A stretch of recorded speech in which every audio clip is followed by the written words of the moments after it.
علیکم ورحمۃ اللہ وبرکاتہ۔ انا للہ و انا الیہ راجعون۔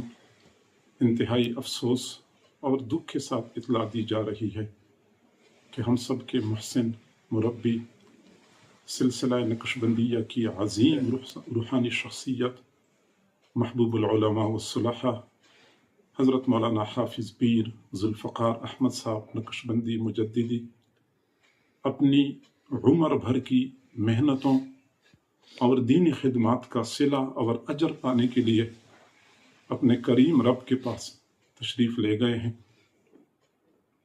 انشاءاللہ تھوڑی دیر میں احباب کو جنازے کے بارے میں اطلاع دی جائے گی۔ گزشتہ کل ہماری ہی سلسلے کی عظیم مشہور شخصیت حضرت مولانا صاحبزادہ عبدالرحیم صاحب چکوال والے، ان کا سانحہ ارتحال پیش آیا تھا۔ ابھی ہم اس صدمے سے سنبھلے نہیں تھے کہ یہ ایک دوسرا صدمہ ہم سب کو پہنچ گیا ہے۔ اللہ کریم تمام متعلقین کو یہ صدمہ صبر اور شکر کے ساتھ برداشت کرنے کی توفیق عطا فرمائے۔ جزاکم اللہ۔